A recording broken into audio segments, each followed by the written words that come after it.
Dear Doctor, I don't know if you know just how much you have moved me. So I wanted to tell you in my own words.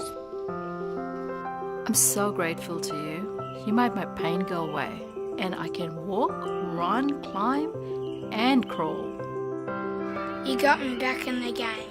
No one's gonna catch me this time. You got my daughter on her feet and made her face light up again.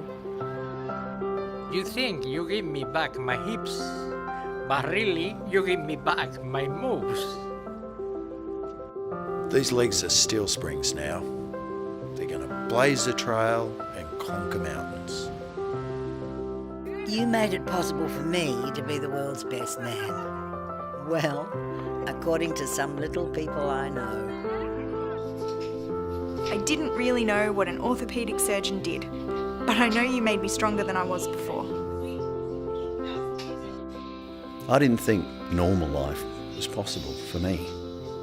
You gave me that. Turns out, normal life is extraordinary.